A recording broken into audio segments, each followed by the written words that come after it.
How to close Milestone credit card. Hi guys, welcome to our channel. Let's begin. In this video, I will guide you how you can close a Milestone credit card. But before doing that, you want to ensure that the existing balances on the card are paid off. Cancellation is done in the following ways. The first thing is writing a letter. You can write a letter to the Milestone team expressing that you want to cancel your credit card, then provide your credit card number and your contact information in the letter.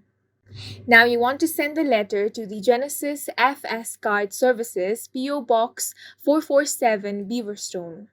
Now, you want to wait for the response from them confirming the cancellation. Next thing you want to do is call the customer support. You can call the lowest customer support and express that you would like to cancel your credit card.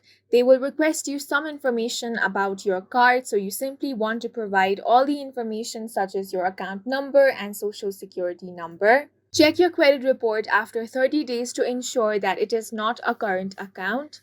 Upon successful cancellation, you want to destroy your card by cutting it up to prevent it from landing in the hands of unauthorized users. And these are some ways on how you can close your Milestone credit card. And that's it for this video. If you found it helpful, please make sure to hit the like button and subscribe for more videos like this. If you found it helpful, please make sure to hit the like button and subscribe for more videos like this.